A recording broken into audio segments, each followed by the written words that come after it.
Hello, welcome back to Hunter Tuned. We are still working on my hatch today. Last video we left off, I kind of took the transmission out of the car, tore the differential out, and tore the guts out of the transmission to find out that the differential was indeed blown. So this is the old differential here. This is one of the spider gears that was in there. As you can see, they're pretty chewed up. That side too.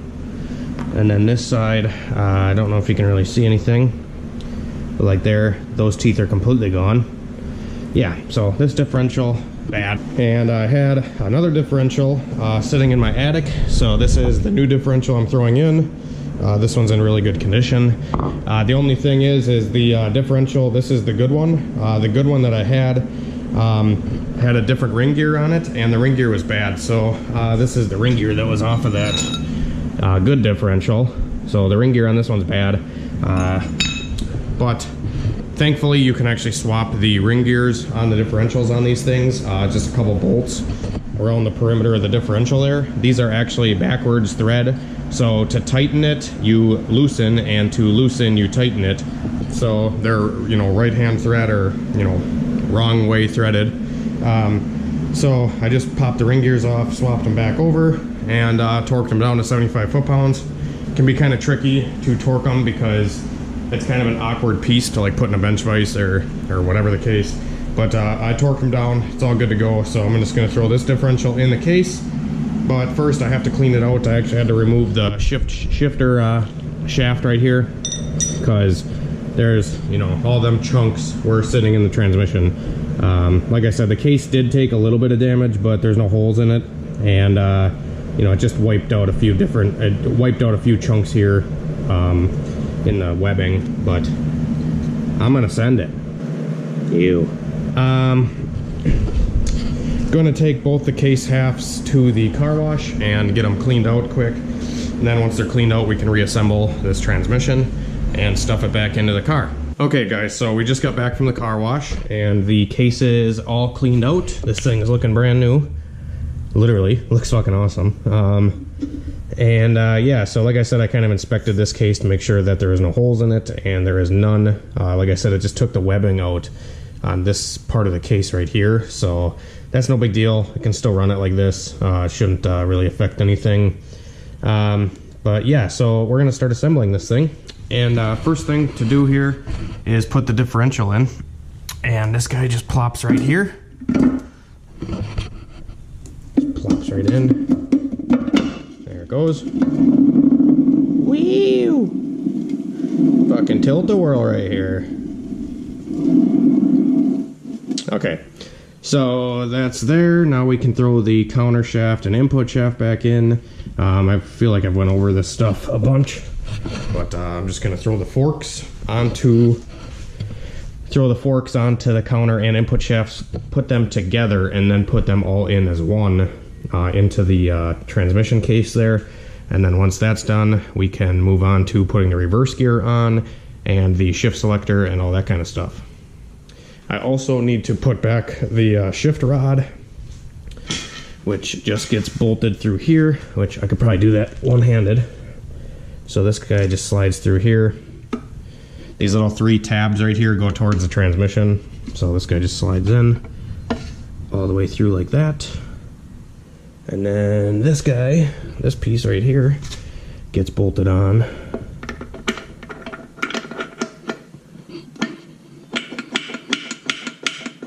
I'm literally trying to do this one-handed right now. Alright, and once you get that slid through there, there's a bolt that goes right here, which is this guy right there.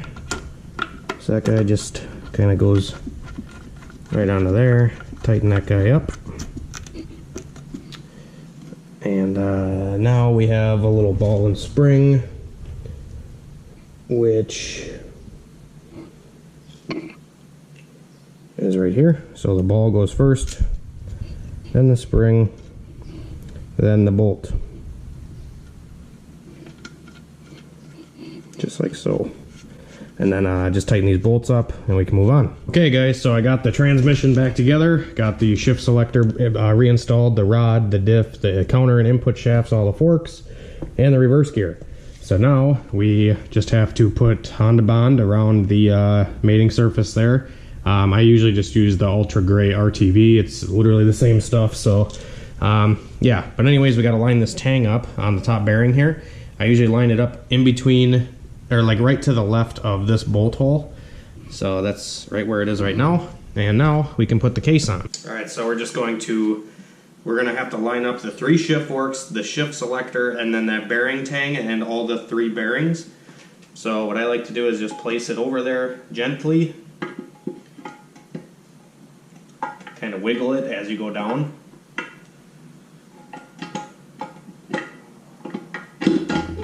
Okay.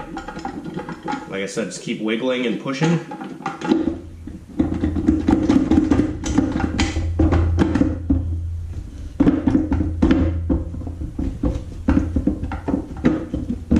There we go. You want to get it so it's like, I don't know, 1/8 of an inch from actually touching. And now we can start a bolt or 2. And the next step, you got to spread the C-clip on the counter shaft here and tap it down. This way the C-clip is just on the edge of the bearing. And now that we have these 2 bolts started, I flip the transmission over and give it a light tap on the concrete.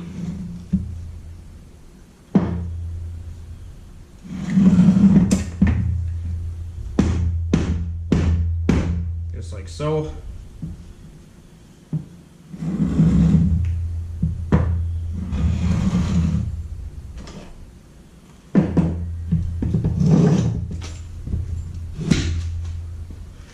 Now that C-clip is in the counter shaft where it should be, which ends up pulling the counter shaft up a little bit and lines all the gears up properly.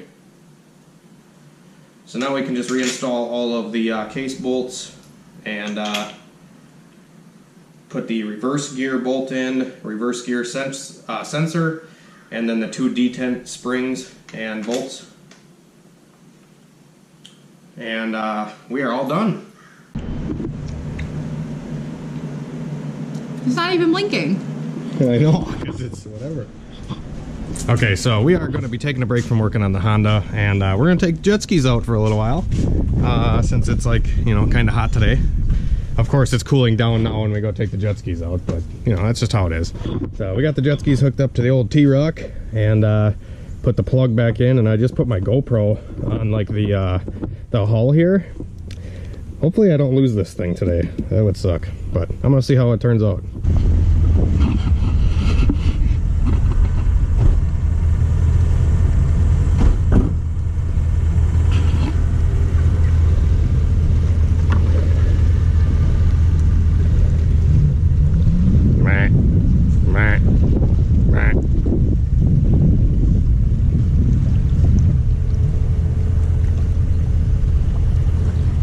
Look at all the ducks.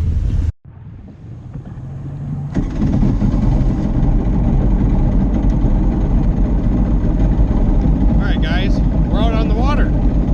And I have no idea where to mount my GoPro. Hopefully you guys can hear me. So the GoPro is just on the hull right now. But like I said, I have no idea if this is going to work. Hopefully I don't lose my GoPro. And yeah, whatever.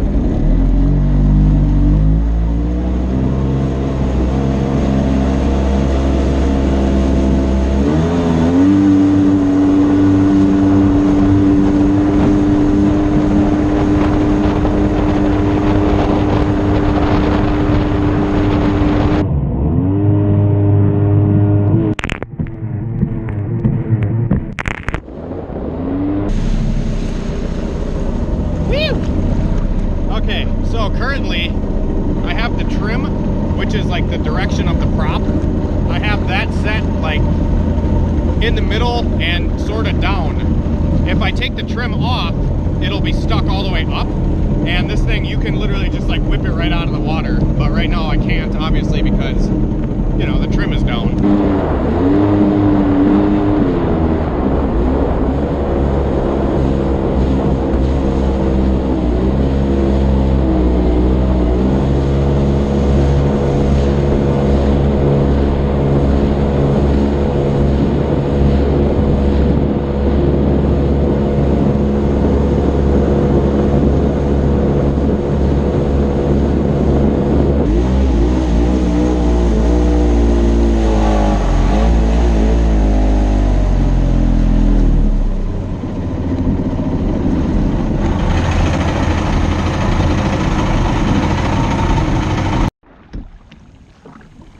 Okay guys, so I ended up going back to shore because this thing just would not open up. It was just like bleh, bleh, bleh, and it just would not, you know, it just wouldn't hit VTEC, you know. So I took it back. I was kind of pissed off. I'm like, what the fuck's wrong? So I set the trim back to the up position because that lets the ski kind of not be bogged down so much in the water.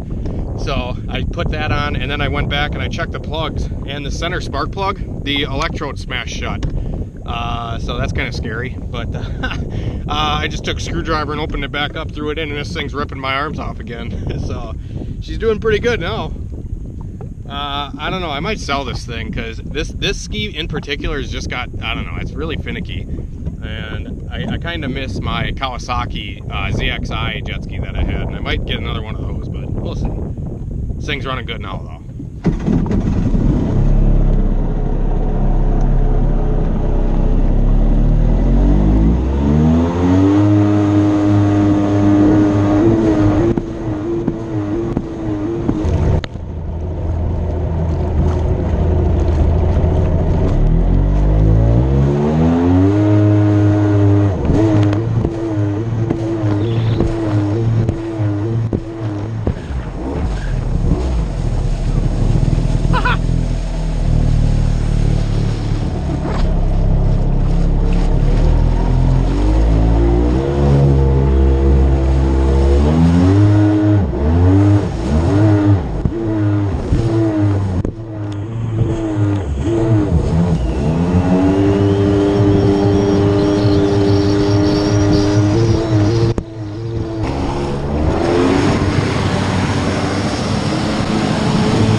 Getting eaten.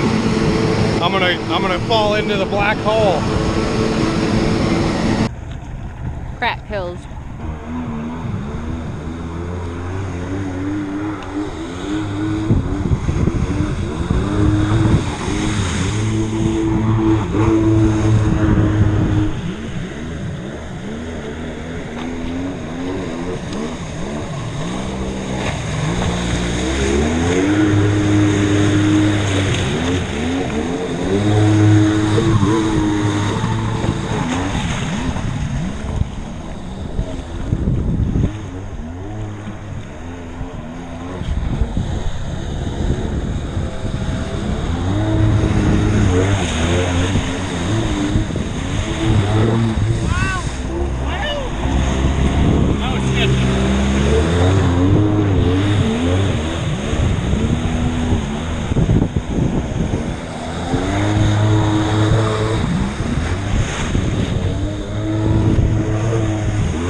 Wing, wing.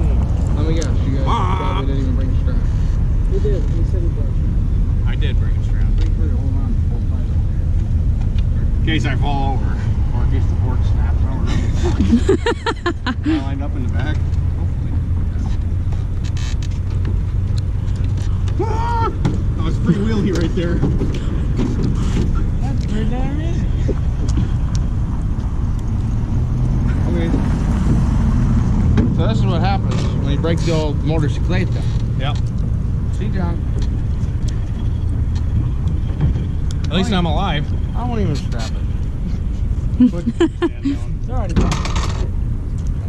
You just stay on it and I'll drive it home. What is going on, guys? Back at the house now, and we went out jet skiing earlier. I worked on the Civic, the transmission a little bit, and then I went for a bike ride with my buddy, and we were kind of just cruising around. And as you've seen in the last clip, we had to load my bike into the truck and pull it home because, well, I had a pretty eventful night. I kind of wanted to share this with you guys because it's kind of one of them things where you never know what's going to happen, kind of thing. And well, as you can see, the bike is over here. I got a pan under it because it's leaking. Yeah, honestly, like, I'm speechless right now because I'll start with the story here and what happened. We were riding and everything was going good. I love this fucking bike. It's a lot of fun. It's too much fun, almost. It's crazy fast, like crazy fast. Like it's as like I have my Mustang is as fast as this thing. I'm not doubting that, but it's different when you're on two wheels. You know what I mean? Like, you're more vulnerable and shit can go wrong, and if it goes wrong, it can be deadly. I mean, it can be deadly in a car too, but okay, whatever. Okay, I'm just gonna talk. Okay, so we took the bikes out, we were riding around, and I'm cracking on this thing and just banging gears and ripping. And it just sounds good. It's just horsepower, man. I love horsepower so much. So we were riding, everything's going good, and then we hopped on the highway because we were just gonna take the highway up a couple exits to get to the other side of town. And I was cruising down the highway. I was cruising at like 95. Because I mean, on a bike like this, 95, 100 miles an hour just cruising is comfortable. You know, it's not like out of the ordinary for a bike like this to just roll down the highway going that fast. Not like getting on it or anything, just literally at a steady pace cruising.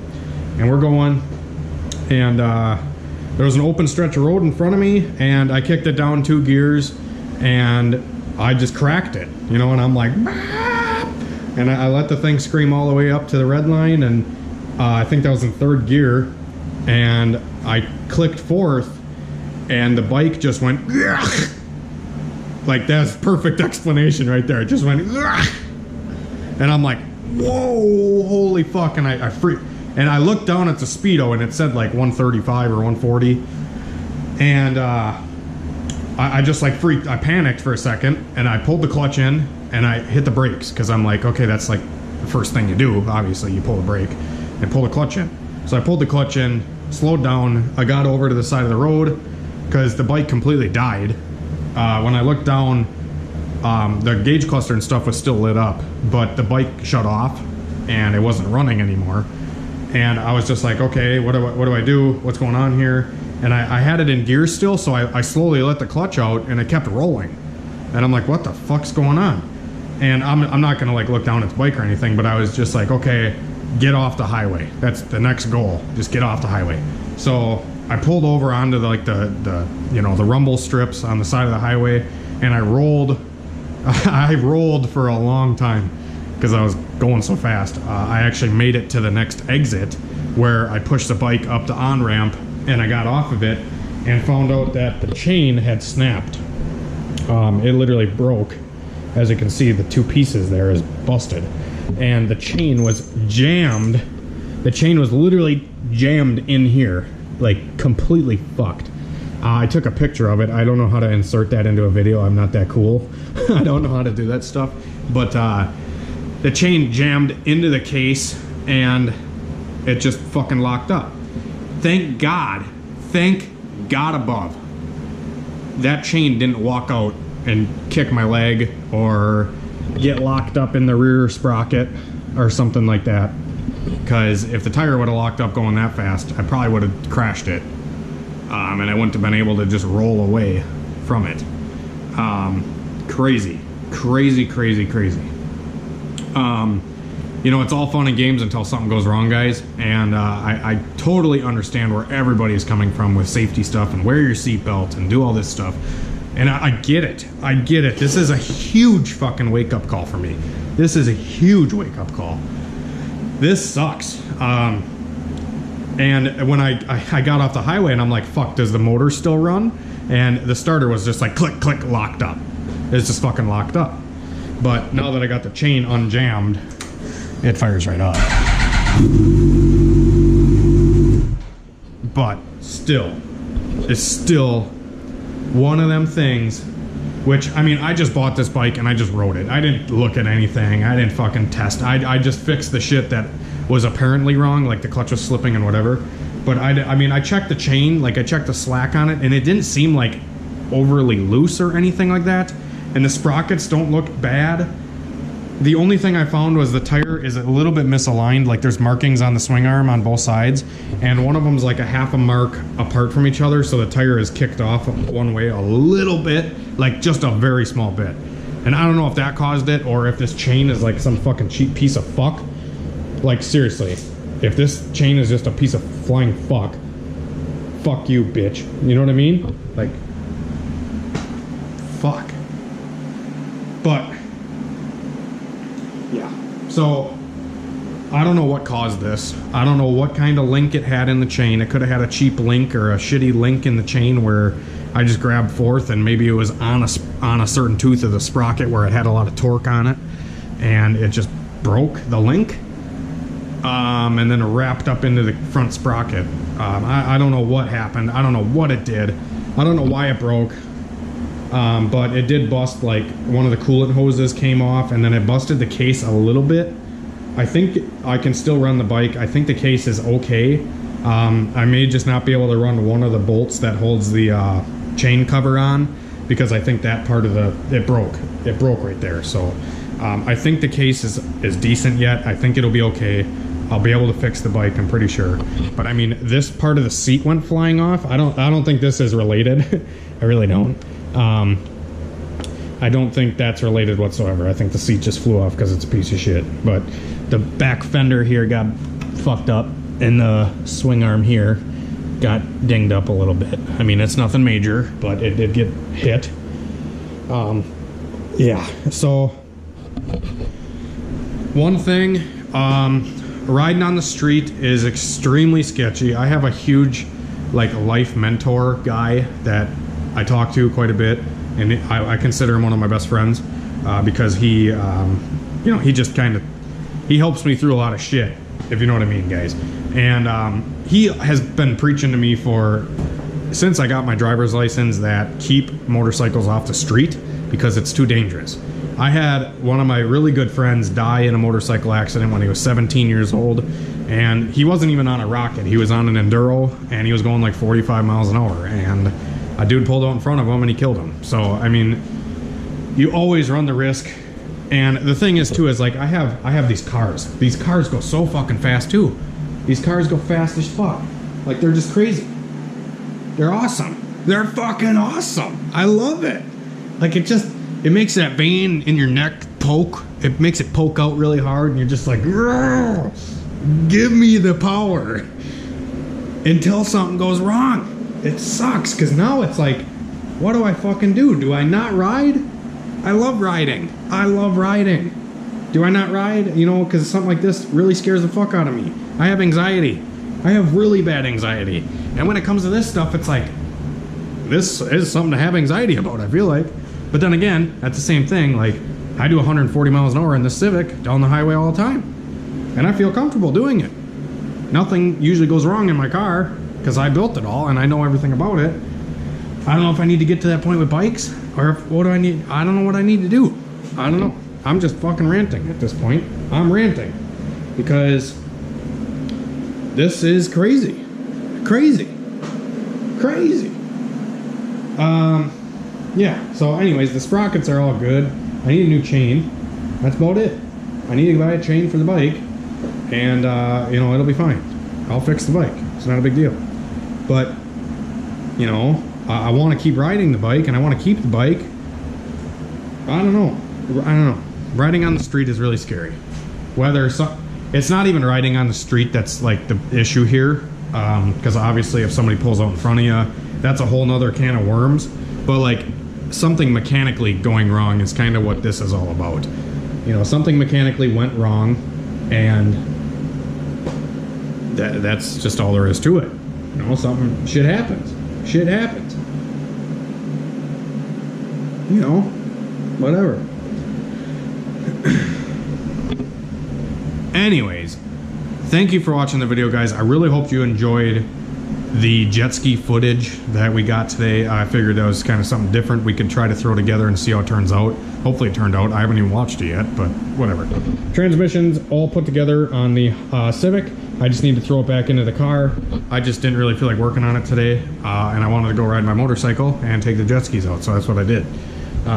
But yeah, so anyways, drop a like, subscribe for more of this kind of stuff, and yeah, let me know what you guys think in the comments. I'd really like to hear some input, because the thing is, do you live your life scared of death every day, or do you just live and do what you want, and if death comes, it comes?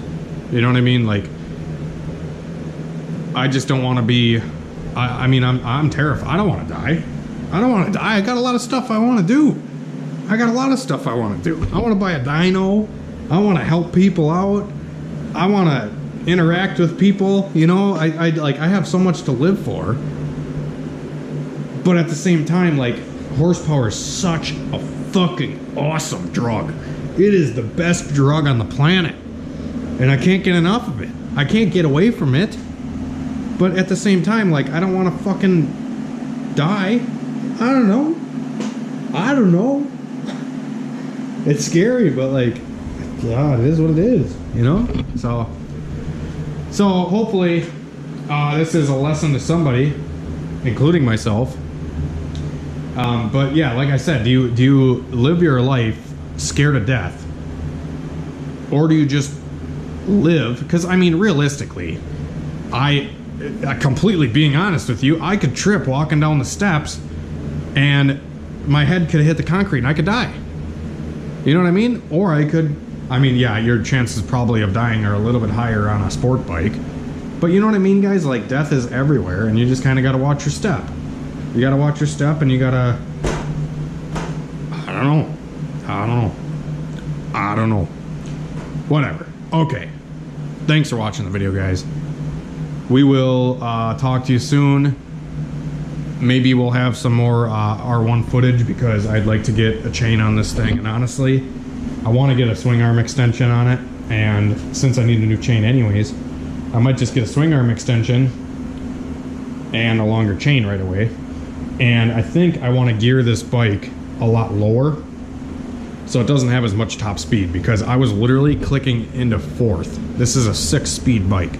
I was clicking into fourth and I was doing 140. This bike would go 170 plus. I don't need to go that fast. I do not need to go that fast. You know, 130 is usually my cutoff on a bike. But this thing's like, you crack the throttle in third at all and you're going 140. But whatever. Okay, anyways, I'm gonna quit ranting. Thanks for watching the video, guys. Have a great fucking night. And be safe out there, everybody. You gotta be safe. Be cautious. But live your life to the fullest and try to find a balance in between, because that's what I'm trying to do. Just be safe. Anything can happen. And yeah, mint. Live your life the mintest you can, and send it, Poppy.